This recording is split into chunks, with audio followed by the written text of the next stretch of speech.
प्रिय विद्यार्थियों, मेरी कक्षा में आपका हार्दिक स्वागत है। आज हम बात करेंगे संज्ञा के बारे में। आज का हमारा टॉपिक है संज्ञा। तो संज्ञा के बारे में आपको कुछ बताने से पहले कुछ विद्यार्थी मुझसे अधिकतर पूछते हैं कि क्या मैम हम संज्ञा को संज्ञा भी बोल सकते हैं। तो हमें पता होना चाहिए कि संज्ञा शब्द में ये जो ज्ञ है वो बना है ज प्लस य से। तो इस प्रकार हम संज्ञा को संज्ञा भी बोल सकते हैं। तो ये संशय शायद आपके दिमाग में भी होगा, आपके माइंड में भी आया होगा इसके बारे में ऐसा कुछ। तो आप सभी को मैंने ये बात जो है वो क्लैरिफाई कर दी। अब हम दूसरी बात करते हैं संज्ञा के बारे में। तो वो है कि संज्ञा एक विकारी शब्द है। संज्ञा क्या है? एक विकारी शब्द है। विकारी शब्द क्या होते हैं? जिन पर लिंग, वचन, कारक, काल और पुरुष का प्रभाव पड़ता है। लिंग हम सभी जानते हैं, पुल्लिंग और स्त्रीलिंग, वचन एक वचन और बहुवचन, कारक 8 होते हैं, आप सभी को पता है, कर्ता ने कर्म को, वो सभी। फिर काल, काल क्या होता है? भूतकाल, वर्तमान काल और भविष्य काल। और यहाँ पे पुरुष, पुरुष का मतलब उत्तम पुरुष, मध्यम पुरुष और फिर क्या होता है? प्रथम पुरुष, यानी उत्तम पुरुष होता है, फिर मध्यम पुरुष होता है और फिर अन्य पुरुष होता है। संस्कृत में ये चलते हैं, ये पुरुष चलते हैं। और जब हम सर्वनाम पढ़ते हैं तो पुरुषवाचक सर्वनाम में इनकी चर्चा होती है। तो देखिए, ऐसे शब्द जिन पर लिंग, वचन, कारक, काल, पुरुष का प्रभाव पड़ता है उसे विकारी शब्द कहते हैं। और मैंने कहा कि संज्ञा क्या है? एक विकारी शब्द है। तो कैसे है, इसे कुछ एग्जाम्पल से आपको मैं बताना चाहूंगी। जैसे मैंने लिखा राम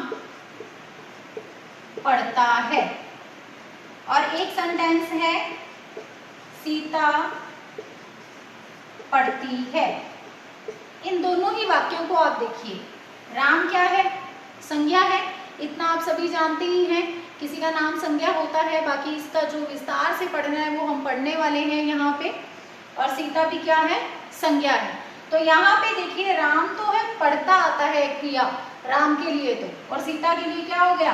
पढ़ती। तो इसका मतलब लिंग चेंज होते ही क्रिया पर भी उसका प्रभाव पड़ रहा है, यानी बाकी चेंजेस भी हो रहे हैं। इस आधार पर ये लिंग परिवर्तन आपको जो दिखाई दे रहा है, ये क्या हो गया? संज्ञा को विकारी शब्द बनाने के लिए ये एक प्रमाण हो गया। अब आप देखिए वचन के आधार पर, जैसे मैंने लिखा लड़का पढ़ता है, और यहां मैंने लिखा लड़के पढ़ते हैं। देखिए, लड़का भी संज्ञा, लड़के भी संज्ञा। तो अब देखिए यहाँ पे आया पढ़ता है और यहाँ आ गया पढ़ते हैं, और साथ में क्या आ गया? बहुवचन है, तो यहाँ पे है पे बिंदी भी आ गई। तो देखिए यहाँ पे वचन के आधार पर भी इसमें परिवर्तन दिखाई दे रहा है। इस प्रकार से लिंग के आधार पर परिवर्तन आता है, वचन के आधार पर परिवर्तन आता है, और आगे कारक, काल, पुरुष के आधार पर भी परिवर्तन आता है। तो पहली चीज, संज्ञा को संज्ञा भी बोला जा सकता है। दूसरी चीज, संज्ञा क्या है? संज्ञा एक विकारी शब्द है। संज्ञा पर लिंग, वचन, कारक, काल, पुरुष का प्रभाव पड़ता है। ठीक है, तो इतना आपको क्लियर हो गया होगा। और अब हम चलते हैं संज्ञा के कॉन्सेप्ट की ओर। विद्यार्थियों देखिए, आपने आज तक संज्ञा की परिभाषा याद की है। किसी व्यक्ति, वस्तु, स्थान के नाम को संज्ञा कहते हैं। यहाँ हम कॉम्पिटिशन्स की, प्रतियोगिताओं की तैयारी कर रहे हैं। तो यहाँ पे अगर आप इसके कॉन्सेप्ट को समझना चाहते हैं, संज्ञा किसे कहते हैं इसे समझना चाहते हैं, तो बस कुछ शब्द जो है अपने दिमाग में रख लीजिए कि किसी व्यक्ति, यानी व्यक्ति का नाम आ जाए, किसी वस्तु का नाम आ जाए, किसी स्थान का नाम आ जाए, किसी वर्ग का नाम आ जाए, विचार, भाव, दशा, दशा यानी कि उसकी अवस्था के नाम को यहाँ पे हम क्या कहेंगे? संज्ञा कहते हैं। किसी व्यक्ति, वस्तु, स्थान, वर्ग, विचार, भाव, दशा के नाम को संज्ञा कहते हैं। तो यहाँ पे मैंने लिखे हैं संज्ञा के भेद। पहला, व्यक्तिवाचक संज्ञा, जातिवाचक संज्ञा, भाववाचक संज्ञा।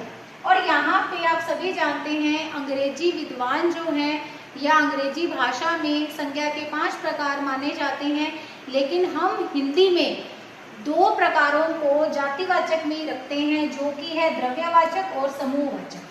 तो हम जातिवाचक में ही द्रव्यवाचक और समूहवाचक को रखते हैं, लेकिन एग्जाम में अगर आपको विकल्प दिया जाता है शब्द दे करके अलग से इनका भी, तो आप पहली प्रेफरेंस इनको ही देंगे, और नहीं तो जातिवाचक दिया होगा और आप जातिवाचक को टिक करेंगे।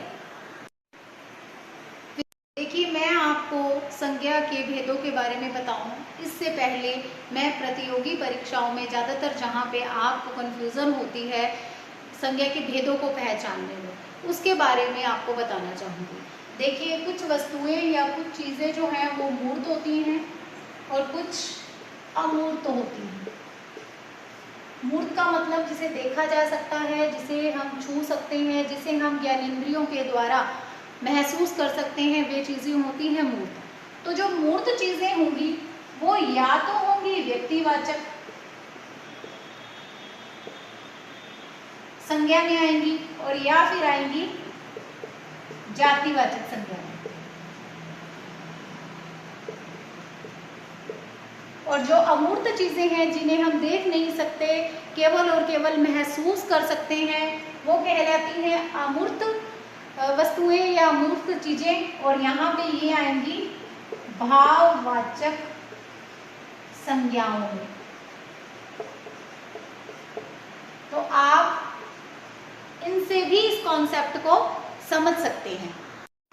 अब हम बात करते हैं व्यक्तिवाचक संज्ञा की। तो व्यक्तिवाचक संज्ञा के कॉन्सेप्ट को जब हम समझते हैं तो हमारे दिमाग में हमेशा एक ही चीज़ रहनी चाहिए कि ऐसी वस्तुएं हैं, ऐसे व्यक्ति, ऐसे स्थान जो कि दुनिया में एक ही है। जैसा कि मैंने यहाँ पे लिखा है, जो इस संसार में एक हो, अर्थात किसी व्यक्ति विशेष, स्थान विशेष या वस्तु विशेष का नाम जो है वो व्यक्तिवाचक संज्ञा के अंतर्गत आता है। और अब आप उदाहरणों से इसे और भी अच्छे से समझ सकते हैं। जैसे कि मैंने लिखा यहाँ पे गंगा, तो गंगा नदी जो है वो अपने आप में एक नदी विशेष है, विशेष नदी है। किसी भी और नदी को हम गंगा नदी नहीं कह सकते, यानी गंगा नदी की अपना एक अस्तित्व है, गंगा नदी का अपना एक पहचान है उसकी। और इस आधार पर गंगा क्या है? गंगा एक व्यक्तिवाचक संज्ञा है। हिमालय, हिमालय का मतलब कोई और पर्वत नहीं, केवल हिमालय पर्वत ही, जो कि इस दुनिया में एक ही है, इसलिए हिमालय पर्वत भी व्यक्तिवाचक संज्ञा है। फिर मैंने लिखा रामायण, कोई भी और पुस्तक नहीं, केवल रामायण। रामायण पुस्तक जो है या रामायण जो हमारा ग्रंथ है वो केवल एक ही है, उस जैसा दूसरा कोई नहीं है। हाँ, अब आप ये कहोगे कि मैडम और भी लिखी हुई हैं चीज़ें, तो आपने उसकी जो कॉपी की है उसको आप नहीं गिनेंगे। रामायण जो मूल ग्रंथ है वो केवल इस दुनिया में एक ही है, तो ये रामायण भी क्या हुआ? व्यक्तिवाचक संज्ञा हुई। फिर मोहन और सीता, तो व्यक्ति विशेष की बात मैंने यहाँ पे की है, तो मोहन और सीता। फिर कुछ बच्चे कह देते हैं मैडम हमने सुना है कि संसार में जो है एक जैसे 7 लोग होते हैं, तो आप हमें बताओ फिर मोहन और सीता, हो सकता है इनके जैसे भी 6 और लोग होंगे। तो यहाँ पे ये बात नहीं है, माना कि शक्ल के सेम लोग अगर हैं भी सही, तो गुण तो सेम नहीं है ना, पर्सनैलिटी तो सेम नहीं है ना। तो यहाँ पे हम मोहन सीता या कोई भी नाम आ जाए, चाहे मेरा ही नाम आ जाए, चाहे आपका नाम आ जाए, हम उनको व्यक्तिवाचक संज्ञा में ही रखेंगे। देखिए, जातिवाचक संज्ञा में हम क्या पढ़ेंगे? जातिवाचक संज्ञा का मतलब है जाति विशेष का बोध कराने वाले नाम या शब्द। जाति विशेष का बोध कराने वाले, यानी जाति का मतलब किसी समूह का बोध कराने वाले नाम या शब्द जातिवाचक संज्ञा के अंतर्गत आते हैं। इसको और भी अच्छे से हम इसके उदाहरणों के द्वारा इसे समझ सकते हैं। जैसे यहाँ पे लिखा है लड़का शब्द, तो लड़का आप किसी एक पर्टिकुलर व्यक्ति को या लड़के को ही लड़का नहीं कह सकते। ये नाम, ये लड़का शब्द जो है वो किसी एक के लिए प्रयुक्त नहीं होता, बल्कि दुनिया में जितने भी बॉयज़ हैं, लड़के हैं, उनको हम लड़का कह सकते हैं। तो इसका मतलब ये लड़का जाति का बोध कराने वाला शब्द है। या हम ये कह सकते हैं कि लड़का जो है एक विशेष समूह हो गया और उस समूह का बोध कराने वाला ये शब्द है। इस आधार पर लड़का जो है वो जातिवाचक संज्ञा है। इसी तरह से फूल, फूल कोई भी हो सकता है, गेंदे का फूल हो सकता है, गुलाब का फूल हो सकता है, कमल का फूल हो सकता है। तो हम गेंदे का हो, चाहे गुलाब का हो, चाहे कमल का हो, सबको फूल ही कहेंगे। तो फूल शब्द भी क्या है, जातिवाचक संज्ञा है। फिर देखिए पुस्तक, कोई भी पुस्तक हो सकती है, रामायण को भी पुस्तक कहेंगे, हमारी नॉर्मल बैग के अंदर जो बुक्स होती हैं उनको भी हम पुस्तक ही कहेंगे। इसी तरह से पशु, कोई भी पशु। और यहाँ पे कुछ बच्चे कंफ्यूज हो जाते हैं कि अगर परीक्षा में गुलाब पूछा जाता है तो वो क्या करते हैं, इसको व्यक्तिवाचक संज्ञा में कर देते हैं। तो आप मुझे एक बात बताइए, मैंने व्यक्तिवाचक संज्ञा की परिभाषा में आपको बताया कि जो दुनिया में एक है वो क्या है, वो व्यक्तिवाचक संज्ञा है। लेकिन यहाँ शब्द है गुलाब, तो कुछ बच्चे क्या करते हैं, गुलाब को व्यक्तिवाचक संज्ञा में रख लेते हैं। तो गुलाब व्यक्तिवाचक संज्ञा नहीं है। जहाँ पे मैंने आपको व्यक्तिवाचक संज्ञा की परिभाषा बताई थी तो मैंने ये कहा था जो दुनिया में एक है उन्हें व्यक्तिवाचक संज्ञा में हम रखेंगे। तो देखिए जिस तरह से फूल बहुत है दुनिया में, उसी तरह से गुलाब भी तो कोई एक नहीं है, इसलिए गुलाब भी फूल की तरह ही जातिवाचक संज्ञा ही है। तो आपकी बहुत बड़ी उलझन अब दूर हो जानी चाहिए, ठीक है। इसी तरह से मैंने अभी बताया कि अंग्रेजी के अनुकरण पर, अंग्रेजी भाषा के अनुकरण पर हम भी दो जो हैं वो अन्य संज्ञाएं पढ़ते हैं जो कि हम जातिवाचक संज्ञा के अंतर्गत ही पढ़ते हैं। उसमें पहली है द्रव्यवाचक संज्ञा।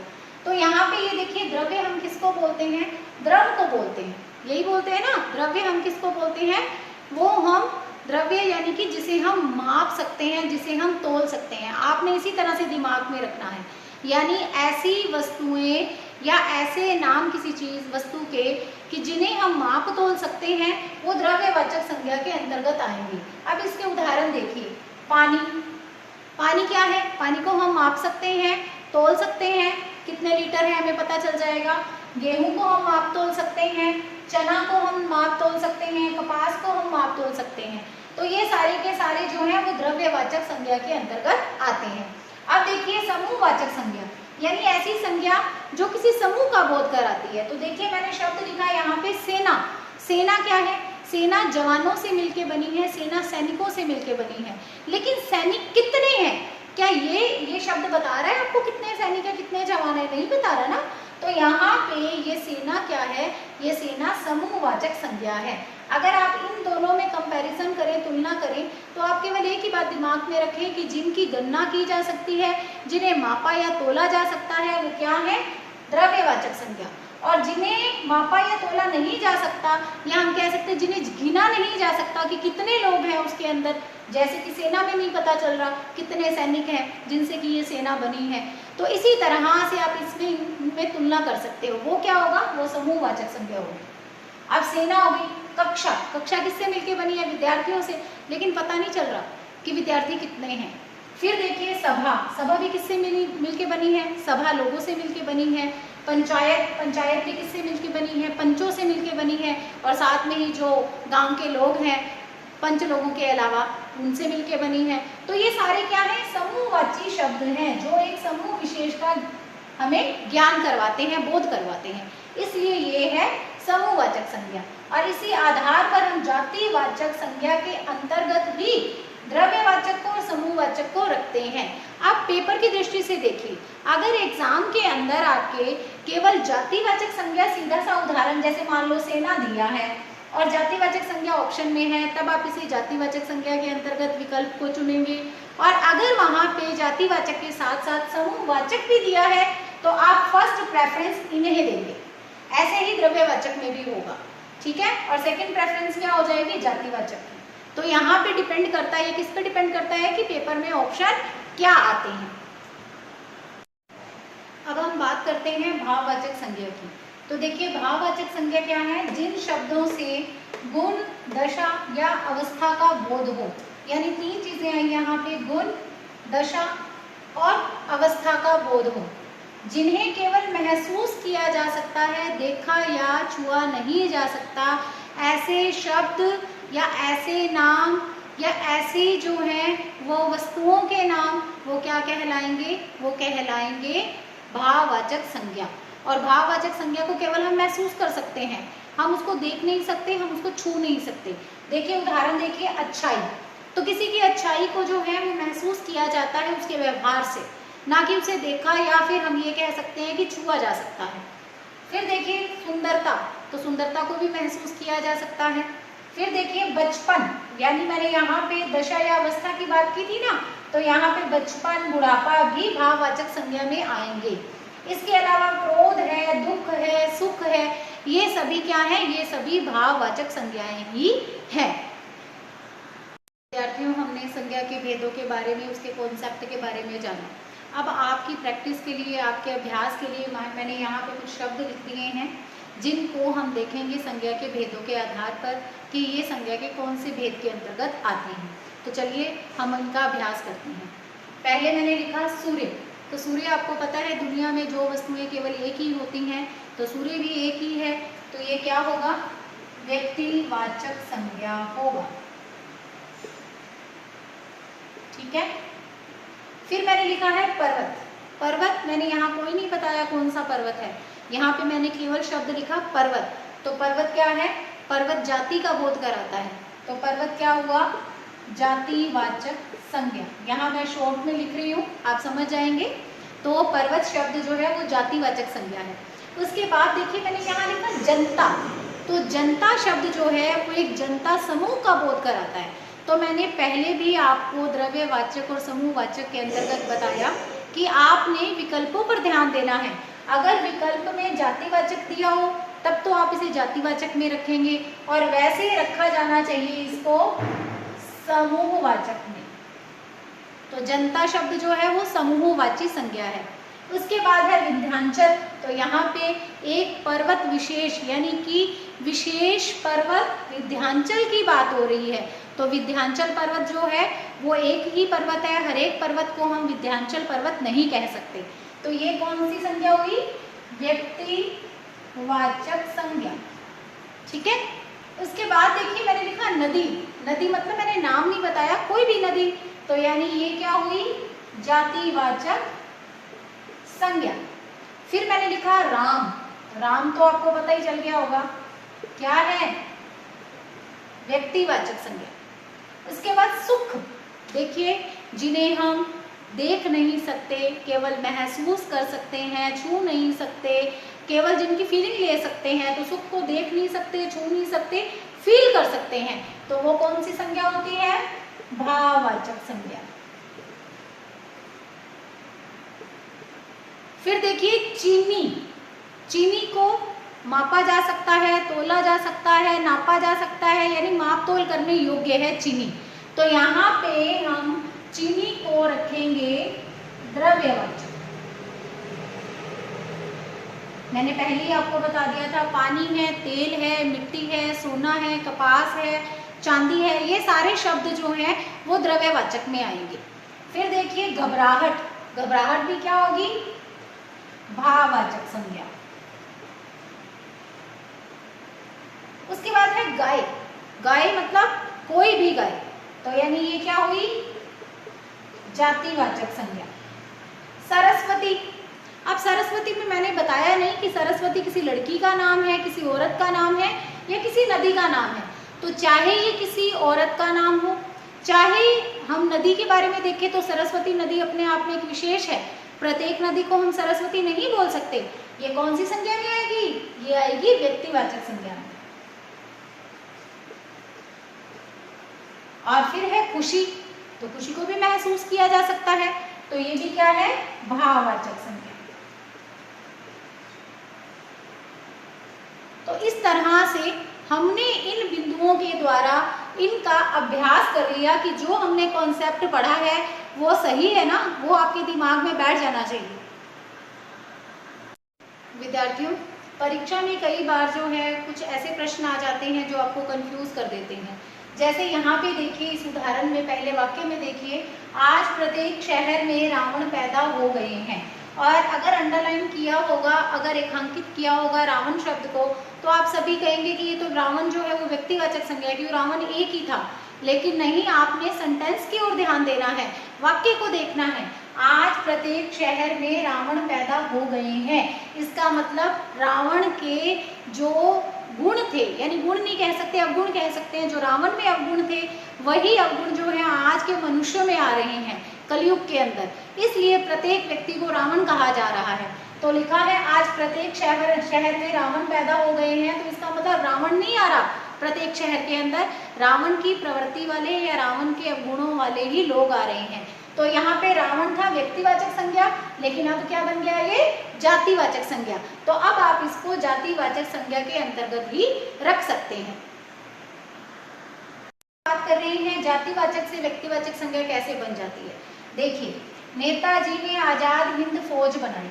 अब आप यहाँ देखिए, यहाँ नेताजी शब्द को देखिए, कोई भी नेता हो सकता है ना। आप नेता शब्द को देखेंगे तो आप ये कहेंगे कि नेता मतलब कोई भी नेता जो भी राजनीति में है, किसी पद पर है या नहीं है पद पर, लेकिन राजनीति में सक्रिय है, उसे हम नेता कहते हैं। तो आप ये देखिए कि यहाँ पे जब हम पूरा वाक्य पढ़ते हैं, नेताजी ने आजाद हिंद फौज बनाई, तो आजाद हिंद फौज बनाने वाले कौन से नेताजी थे, सुभाष चंद्र बोस। तो इसलिए यहाँ पे नेताजी का मतलब सुभाष चंद्र बोस। तो सुभाष चंद्र बोस क्या है, वो है व्यक्तिवाचक संज्ञा। तो आपको ये भी ध्यान में रखना है, सेंटेंस को पढ़ना है, वाक्य को पूरी तरह से पढ़ना है और उसके बाद डिसाइड करना है कि आपने जो संज्ञा चूज की है क्या वो सही है, और उसके बाद ही आपने विकल्प का चयन करना है। देखिए विद्यार्थियों, परीक्षा में आपसे ये भी पूछा जा सकता है कि निम्नलिखित में से कौन सा जो विकल्प है उसके अंदर विशेषण से भाववाचक संज्ञा का निर्माण हुआ है, क्रिया से भाववाचक संज्ञा का निर्माण हुआ है।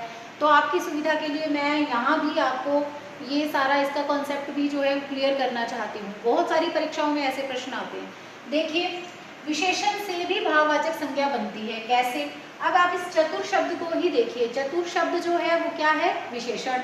और यहाँ पे अगर हम चतुराई को देखेंगे तो चतुराई है भाववाचक संज्ञा, क्योंकि भाववाचक संज्ञा में केवल एक ही चीज आपने दिमाग में रखनी है, जिसे देखा नहीं जा सकता, जिसे केवल और केवल महसूस किया जा सकता है, वो क्या है, वो भाववाचक संज्ञा। फिर देखिए मीठा, मीठा विशेषण है और मिठास क्या है, भाववाचक संज्ञा। कंजूस, कंजूस होना विशेषता है किसी की, तो कंजूस जो है वो विशेषण शब्द है और कंजूसी क्या है, भाववाचक संज्ञा। इसी तरह से क्रिया शब्दों से भी भाववाचक संज्ञा का निर्माण होता है। जैसे थकना, थकना यानी कि एक क्रिया है, और थकान शब्द अगर आएगा तो वो आएगा भाववाचक संज्ञा के अंतर्गत। इसी तरह से सजाना से सजावट, हंसना से हंसी, कमाना से कमाई। तो इस तरह से विशेषण शब्दों से और क्रिया शब्दों से भी भाववाचक संज्ञा का निर्माण हो सकता है। तो देखिए विद्यार्थियों, इस प्रश्न को पढ़िए। निम्नलिखित में से भाववाचक संज्ञा नहीं है। सबसे पहले तो आपको प्रश्न अच्छे से समझ में आ जाना चाहिए। मेरा प्रश्न है कि नीचे दिए हुए ऑप्शन में से ऐसा ऑप्शन, ऐसा विकल्प चुनिए जो कि भाववाचक संज्ञा नहीं है। अब हम जाते हैं विकल्पों की ओर।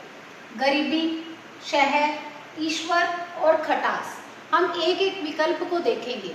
देखिए, हमें ढूंढना है कि जो भाववाचक संज्ञा ना हो। तो यहाँ पे हम इस शब्द को देखते हैं गरीबी। तो गरीबी शब्द जो है वो गरीब से मिलके बना है, आपको पता है गरीब से गरीबी शब्द बना है। और यहाँ पे ये देखी और छुई नहीं जा सकती, तो इसका मतलब केवल महसूस की जा सकती है, तो इसका मतलब ये भाववाचक संज्ञा है।